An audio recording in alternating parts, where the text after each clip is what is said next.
রাধে রাধে, চলে এসেছি আজকে আমি নতুন একটা ভিডিও নিয়ে।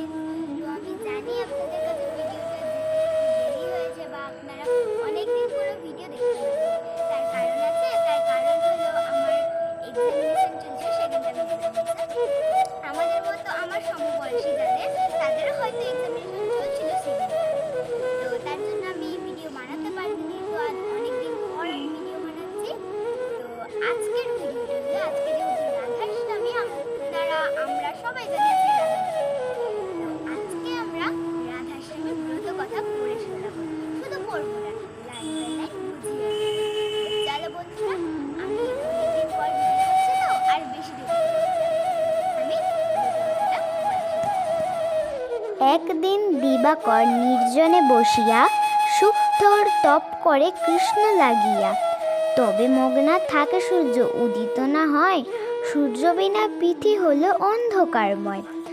অর্থাৎ একদিন দিবাকর নির্জনে বসে সুখথর কৃষ্ণর জন্য তপ করছিল, আর তবে মগ্ন ছিল বলে তিনি পৃথিবীতে উদয় হচ্ছিলেন না। তাই পৃথিবী অন্ধকারে ছেয়ে গিয়েছিল। অন্ধকার দেখে পৃথ দেবগণ শ্রীকৃষ্ণ চরণ পদ্মে নইলিল চরণ। সূর্য বিনা অন্ধকার হইল ত্রিভুবন, ভয়ে ভীত হইল তহে যত জীবগণ। অর্থাৎ অন্ধকার দেখে সব দেবদেবী ও পৃথিবীর যত জীব ছিল, সব জীব ভয়ে ভীত হয়ে গেল। দেবগণ ভীত হয়ে করে স্তুতি স্তুতি, তবে হইল তুষ্ট জগতের পতি।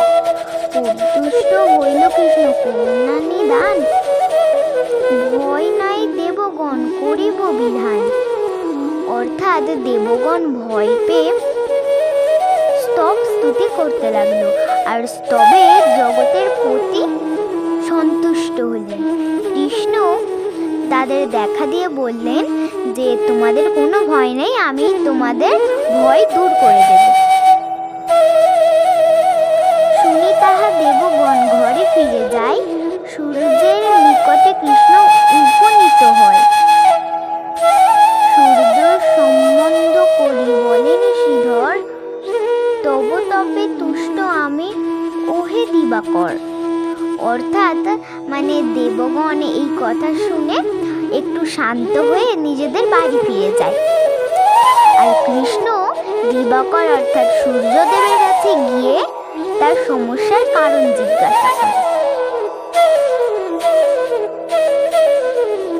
দিবাবর চাহ তুমি বলো হে তপন, সাধ্য মতো তপ বিনবঞ্জা করিব পূরণ।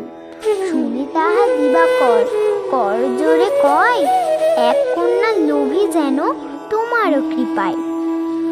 অর্থাৎ এই কথা শুনে সূর্যদেব শ্রীকৃষ্ণকে বললেন, শ্রীকৃষ্ণকে সব ঘটনা খুলে বললেন। তার আগে শ্রীকৃষ্ণ বলেছিলেন যে ঠিক আছে, তুমি তোমার বরটা বলো কি চাও, আমি আমার সাধ্যমতো সেই বর পূরণ করার চেষ্টা করব।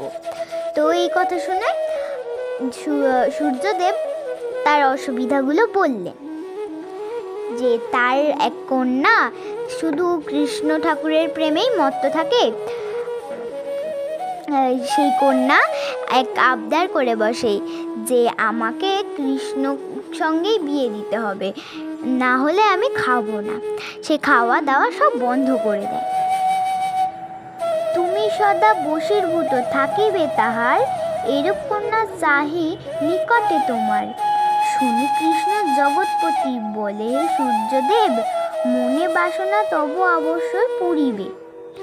অর্থাৎ যে কৃষ্ণ ঠাকুরকে সূর্যদেবের কন্যা সবসময় কাছে পেতে চায়, তাই সেটাই সূর্যদেব কৃষ্ণ ঠাকুরকে বললেন। আর কৃষ্ণ ঠাকুর বললেন যে ঠিক আছে, তোমার আশা বা কামনা অবশ্যই পূর্ণ হবে। গোকুলে জনম তুমি লোভিবে দাপরে, বিবাহ করিবে গোপ কন্যা সুকৃতিরে। ভাদ্র মাসের শুক্লপক্ষে অষ্টমী তিথিতে এক কন্যা জন্মিবে সুকৃতির গর্ভেতে। অর্থাৎ তুমি দাপরে গোকুলে জন্ম নেবে, সূর্যদেবকে শ্রীকৃষ্ণ বললেন। তুমি দাপরে গোকুলে জন্ম নেবে, আর সেই গোপকন্যা সুকৃতির সঙ্গে তোমার বিয়ে হবে বা বিবাহ হবে। আর শুক্লপক্ষে, ভাদ্র মাসে শুক্লপক্ষে অষ্টমী তিথিতে সুকৃতির গর্ভে এক কন্যা সন্তানের জন্ম হবে। শ্রীরাধা নামে কন্যা হবে পরিচিত, সদাই থাকিব আমি তার বশীভূত। নিজ কার্যে ওহে সূর্য হও আগমান, অন্ধকার নাশী কর আলোক প্রদান। অর্থাৎ বলছে যে ঠিক আছে, আর সেই দাপরে শ্রী রাধা নামে সেই কন্যা পরিচিত হবে, আর আমি সব সময় তার কাছে থাকবো। এবারে সূর্যদেব তুমি নিজের কাছে আগোয়ান হও, অন্ধকারময় পৃথিবীতে তুমি আলোক প্রদান করো। তারপর যথাকালে দাপর যুগেতে বিষভানুর রূপে সূর্য জন্মেন গোকুলেতে। সুকৃতির সনে তার বিবাহ হইল, তার গর্ভে শ্রীরাধিকা জন্ম লভিল। অর্থাৎ শ্রীকৃষ্ণ যেমনটা বলেছিলেন ঠিক তেমনটাই হলো। দাপরে বিষভানু রূপে সূর্যদেব গোকুলে জন্মগ্রহণ করলেন, আর সুকৃতির সঙ্গে তার বিবাহ হলো। আর সেই সুকৃতির গর্ভে ভাদ্র মাসে কৃষ্ণপক্ষে অষ্টমী ভাদ্র মাসে শুক্লাপক্ষে অষ্টমী তিথিতে শ্রীরাধিকার জন্ম হয়। কন্যাহরি বিষভানু আনন্দ অন্তর, দান ধ্যান মহোৎসব করিল বৎসর। শ্রীকৃষ্ণরে প্রতিরূপে করিয়া বাসনা, বাল্যকালে হাতে রাধা করে আরাধনা। অর্থাৎ সেই বিষভানুর কন্যা হওয়ায় তিনি সারা গ্রামে মহোৎসব করতে লাগলেন, দান ধ্যান আরো অনেক কিছু করতে লাগলেন।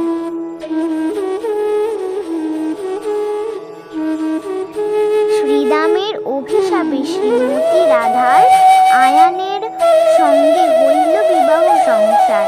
পূর্বজন্মে আয়ানের অভিশাপ ছিল, তার ফলে নপুংসক হয়ে জন্মেছিল। অর্থাৎ শ্রীরামের এক অভিশাপের কারণে শ্রীরাধার আয়ানের সঙ্গে বিবাহ হয়েছিল। সেই আয়ানের আগের জন্মে এক অভিশাপ ছিল যে পরের জন্মে সে নপুংসক হয়ে জন্মাবে। নপুংসক অর্থ হলো হিজড়া। তো আয়ানের সঙ্গে রাধার বিবাহ হয়েছিল। কৃষ্ণ বিরহণী রাধা যমুনা পূর্ণি, গোপনে বাহিরা করে শ্রীকৃষ্ণ শোনে। রাধা আর কৃষ্ণ দোহে অভিন্ন হৃদয়, রাধাষ্টমী দৃষ্টিতে সদাই সবই কৃষ্ণময়।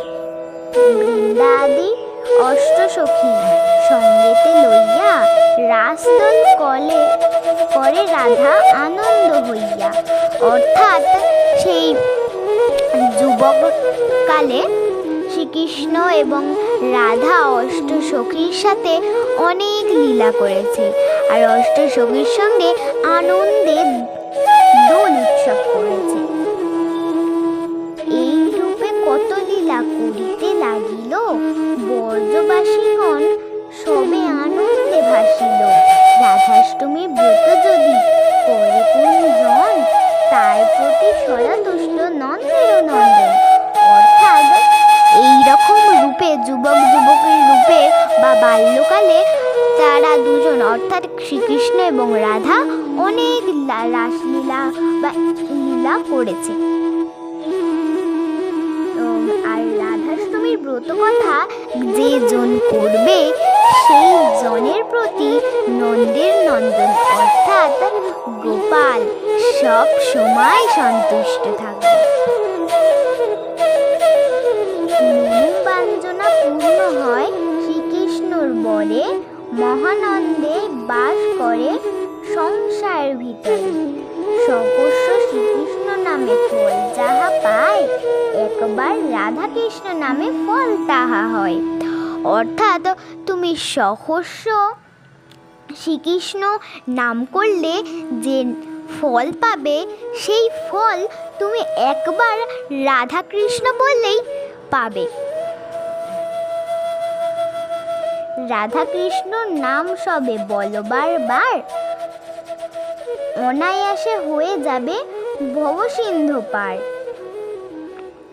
অর্থাৎ তোমরা সবাই বারবার রাধা কৃষ্ণ নাম করো, তাহলে সহজেই ভবসিন্ধু পার হয়ে যেতে পারবে। ভক্তিহীন শক্তিপদ করিল রচনা, শ্রীরাধা রানীর জয় বলো সর্বজনা। দিনহীন কহে মোর নাহি এ জগতে, কৃপা করি রেখো রাধে তব চরণীতে। অর্থাৎ ভক্তিহীন শক্তিপদ করিল রচনা, মানে ভক্তিহীন শক্তিপদ করলো রচনা। শ্রীরাধার রানীর জয় বলো সর্বজন, মানে সর্বজন বলো জয় শ্রী রাধা রানীর জয়, জয় শ্রী রাধা রানী। তো রাধাষ্টমীর ব্রত কথা এখানেই সমাপ্ত হলো। বন্ধুরা এখানে বিদায় জানাবো। আর হ্যাঁ, যাওয়ার আগে কিন্তু সাবস্ক্রাইব করে দেবেন, লাইক করে দেবেন আর শেয়ার করে দেবেন। লাইক করে আমাদের পাশে থাকবেন আর সাবস্ক্রাইব করেও আমাদের পাশে থাকবেন, যাতে আপনাদের ভিডিওগুলো খুব তাড়াতাড়ি আপনাদের কাছে পৌঁছে যায়। আর সাবস্ক্রাইব করার পর যে বেল আইকনটি পাশে আসবে সেটিকে ক্লিক করে দেবেন। আর হ্যাঁ বন্ধুরা, যাওয়ার আগে কমেন্টে জয় শ্রীকৃষ্ণ লিখে যান।